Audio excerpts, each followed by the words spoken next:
England, the year 1199. The celebratory peal of Westminster's church bells heralded the coronation of a new monarch. Ascending to the throne was John, the youngest son of the formidable King Henry II and the indomitable Eleanor of Aquitaine. Born in Oxford on December 24, 1166, John was the fifth son, so far removed from the line of succession that his own father jestingly dubbed him John Lackland, a moniker that would ironically define his reign. Yet, by a cruel twist of fate, his older brothers, William, Henry, and Geoffrey, died prematurely. When Richard the Lionheart, his last remaining obstacle, succumbed to an arrow wound during the siege of Chalais-Chabrol in April 1199, the improbable happened. John became King of England. The irony was not lost on the barons and nobles witnessing his coronation. The man never meant to be king now governed one of Europe's most powerful realms. Few could have predicted that his rule would be scarred not only by the loss of vast territories and the forced signing of the Magna Carta, but also by a litany of personal scandals that would shock even the less rigid moral standards of medieval aristocracy. For John Lackland was more than just a controversial ruler. He was a man whose boundless lust and casual cruelty often intertwined, a predator who seized what he desired, even if it meant violating the marital bonds of his own subjects. By the time he ascended the throne, John was already married to Isabella of Gloucester, a distant cousin. Their union, purely a political arrangement, had yielded no heirs, and crucially for John's strategic ambitions, it provided no new alliances against the burgeoning power of King Philip II of France. In 1200, barely a year into his reign, John spotted what he believed was a perfect opportunity for a new matrimonial alliance. His gaze fell upon Isabella of Angoulême, the heiress to the strategically vital county of Angoulême, a region that controlled crucial routes between Poitou and Gascony. Gaining this territory would significantly bolster English dominion over Aquitaine. There was, however, a rather inconvenient detail. Isabella was already betrothed to another man, Hugh X, Lord of Lusignan, a prominent member of one of Poitou's most powerful families. In fact, more than merely promised, the two were already officially engaged, with wedding preparations well underway. For King John, this presented no obstacle. With the same cold calculation that would mark his entire reign, he simply took another man's intended bride. In a brazen move, he declared his own first marriage null, conveniently claiming he had never obtained the necessary papal dispensation to marry Isabella of Gloucester due to their familial relation, a rule he had effortlessly ignored years earlier. In August 1200, John Lackland married Isabella of Angoulême. She was barely 12 years old. He was 33. Chroniclers of the time noted Isabella's extraordinary beauty, with some calling her the Helen of her age. John appeared genuinely captivated by her, even deeply in love, according to contemporary accounts. More cynical observers, however, suggested that his primary motivation was the strategic lands of Angoulême rather than affection for his young bride. For Hugh of Lusignan, the abandoned fiancé, the insult was unbearable.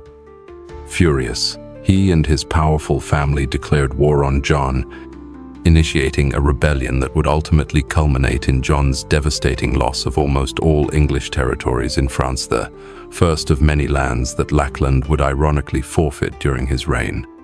The episode with Isabella of Angoulême was merely the opening act in King John's systematic predatory behavior toward women at his court. Rumors swiftly spread and were widely confirmed by chroniclers that the king respected no one's marriage vows, least of all his own. Contemporary accounts record that he frequently seduced or forcibly took the wives and daughters of his barons, sometimes using his immense royal power to coerce reluctant women, or simply resorting to violence when seduction failed. Roger of Wendover, a prominent monk and chronicler of the time, starkly wrote that John dishonored through adultery and fornication the daughters and relatives of his earls and barons whenever it pleased him, adding with biting condemnation that he was more a tyrant than a king, more a destroyer than a ruler. This behavior was not just immoral, it was a profound violation of the feudal code, undermining the honor of his nobility and breeding deep resentment. It created an atmosphere of fear and distrust among his court, as no man's wife or daughter was truly safe from the king's advances. Perhaps the most disturbing example of John's predatory nature, and certainly the most historically consequential in terms of its long-term impact on English governance, was the infamous case involving William de Braose and his formidable wife, Matilda de Braose. William de Braose was initially one of England's most powerful and favored barons, a loyal and influential marcher lord who held vast lands in Wales and the Welsh Marches, receiving immense privileges and territories directly from the king. His family's loyalty had been instrumental to the Angevin dynasty for generations, and William himself had served John loyally. Matilda de Braose, in turn, was no ordinary woman for her time. She was an exceptional figure of strength and intellect who defied typical medieval gender roles. Described by chroniclers as beautiful, exceptionally wise, fearless, and vigorous, she was a true power in her own right, effectively administering her husband's numerous castles and extensive properties during his frequent absences. She managed vast estates, oversaw fortifications, and dispensed justice. In 1198, prior to John's reign, Matilda famously and successfully defended Payne's Castle against a massive Welsh attack led by Prince Gwenwyn of Powys, holding off enemy forces for an astonishing 3 weeks until English reinforcements finally arrived. This act alone demonstrated remarkable military acumen and fortitude, solidifying her reputation as a woman of immense courage and determination. Her administrative prowess and formidable personality made her a respected, if unusual, figure in the medieval world. However, these very qualities, perhaps, made her an irresistible and ultimately tragic target for John's unchecked desires and tyrannical tendencies. The true problems began when, according to various contemporary accounts, King John developed an inappropriate, even obsessive, interest in Matilda. The king, notorious for his uncontrollable lust, made advances toward his powerful vassal's wife. These advances were firmly, even defiantly, rejected by Matilda. For a woman of her strong personality and unwavering loyalty to her husband, the king's indecent proposals were not only unwanted, but deeply insulting, a gross violation of social and moral codes. The situation took an even darker turn in 1208. William de Braose had witnessed an event that John desperately preferred to keep secret: the chilling murder of his own nephew, Arthur of Brittany, the main rival to John's throne. While the exact details remain nebulous, accounts suggest that John either murdered Arthur with his own hands or directly ordered his brutal death in 1203. Another stark example of the cruelty and paranoia that increasingly defined his reign. John, growing suspicious of William de Braose's loyalty and perhaps fearing he would reveal the truth about Arthur, demanded that William and Matilda's eldest son be sent to court as a hostager, customary, but in this case, highly threatening, guarantee of the family's unwavering allegiance. It was at this moment that Matilda de Braose committed the fatal error that would cost her and her son their lives. She flatly refused to hand over her son to the king, publicly declaring with shocking defiance, "I will not deliver my children to a king who murdered his own nephew." John's reaction was swift and merciless. He immediately declared William de Braose a traitor, confiscated all his vast lands and properties, and dispatched troops to capture him and his family. While William eventually managed to escape to France, Matilda and her eldest son, William the Younger, were captured and taken prisoner to Corfe Castle. What followed was one of the most barbaric episodes of John's reign. By direct order of the king, Matilda and her son were locked in a donjona, dark, airless, oubliette, and deliberately left to starve to death. 11 days later, when the guards finally opened the cell, they found a scene of unspeakable horror. The emaciated bodies of mother and son embraced, with Matilda having died with her head resting on her son's chest. More disturbing still, the son's face bore bite marks, chilling evidence that in her extreme desperation, Matilda had attempted to keep them both alive by any means possible, resorting to cannibalism in her final, agonizing moments. The brutal death of Matilda de Braus sent shockwaves throughout the English nobility. If John was capable of such unconscionable cruelty against the wife of one of his most prominent barons, a woman of such high standing and personal courage, then no one was safe. The case would become a significant catalyst for the barons' rebellion that, 7 years later, would culminate in King John being forced to sign the Magna Carta in 1215. This seminal document, which famously limited the powers of the monarchy and established the principle that no one, no, even the king, was above the law, was directly influenced by John's tyrannical treatment of Matilda and the de Braus family.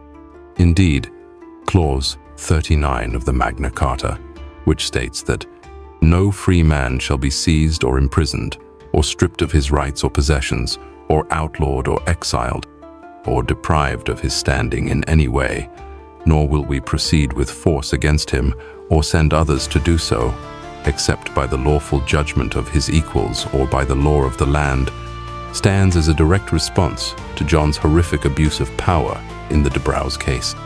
If your boss isn't stealing your spouse, you're doing great. Subscribe for history that makes your day look tame. John's predatory behavior toward women was not limited to Isabella of Angoulême or Matilda de Braus. Historical records are rife with mentions of his numerous mistresses and the illegitimate children he fathered with them. A contemporary historian observed that he was almost constantly unfaithful to Queen Isabella, having at least 5 known illegitimate children with various mistresses, and likely many more unrecorded. Perhaps more disturbing than his own infidelities was the calculating way John used women as pawns in his political games. When he wasn't taking other men's women for himself, he was forcing his mistresses to marry his barons and knights as a form of reward or to seal precarious alliances. A chronicler of the time reported that John gave his concubines in marriage to his mercenaries, transferring them like mere property between men. In the case of one of his mistresses, a woman known only as Hawise in historical records, John forced her to marry Geoffrey de Mandeville, Earl of Essex, in 1214. Geoffrey, a powerful noble, had to pay the king the extraordinary sum of 20,000 marks for the privilege of marrying the monarch's former mistress, an arrangement that vividly demonstrates John's profound contempt both for the dignity of women and for the honor of his nobles. Behind all these stories of lust, cruelty, and political manipulation emerges the figure of a deeply disturbed man whose erratic and often sadistic behavior reflected not only the problematic standards of his era, but also a singularly cruel personality, even by medieval measures. Some modern historians suggest that John suffered from some type of psychological disorder, possibly what we would today call a personality disorder. Others point to his difficult childhood as the least favored son, frequently neglected by his powerful parents.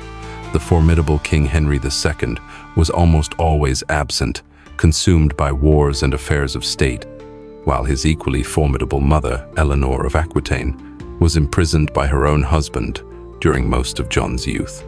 Whatever the psychological explanation, the historical impact of his personal conduct was undeniable. John's behavior as a private man eerily mirrored his behavior as king: impulsive, cruel, and ultimately self-destructive. The same unchecked impulses that led him to take other men's women led him to alienate his most powerful barons and lose vast territories to France, culminating in one of the greatest military and diplomatic failures in English history. In 1216, while a civil war raged across his kingdom, King John Lackland contracted dysentery during a military campaign. Weakened by illness and abandoned by many of his disillusioned followers, he died on October 19th of that year at Newark Castle. It was an inglorious end for a king whose personal and political life had been a continuous litany of scandal and disaster. John's death was met with little lamentation. Chroniclers of the time noted that even his closest courtiers seemed more relieved than saddened by his demise. Matthew Paris, one of the most important chroniclers of the period, famously wrote that hell became uglier when John Lackland arrived there. After his death, historical records solidified his reputation as one of the most negative among all English monarchs.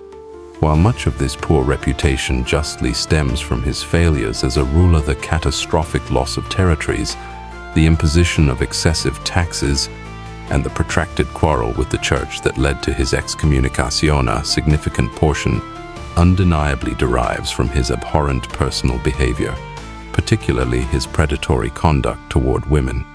Ironically, it would be John's son with Isabella of Angoulême, Henry III, who would inherit the throne and face the arduous task of rebuilding the monarchy after the chaos left by his father. Although Henry III was not a particularly brilliant king, he at least avoided the personal excesses and moral depravity that had so characterized his father's reign. 800 years later, King John Lackland remains one of the most despised monarchs in English history. His enduring legacy is that of a king who not only lost lands and political power, but whose personal conduct revealed the darkest depths of human natura, king who stole women as he stole lands and riches, with an insatiable greed that would eventually consume him. The story of King John Lackland serves as a somber reminder of how absolute power can corrupt absolutely, and how abuses committed in the most private circles often reflect and amplify abuses of power in the public sphere. A man who treated women as mere property to be taken would hardly treat his subjects with more respect. Perhaps John's true legacy is not the Magna Carta document he was forced to sign and desperately tried to repudiate as soon as possible, but rather the profound lesson that no ruler, no matter how powerful, is above common morality or the inevitable consequences of their actions. John Lackland, the king who stole other men's women, ended up losing everything he valued most: power, respect, and ultimately, his own kingdom. Subscribe for more captivating historical narratives.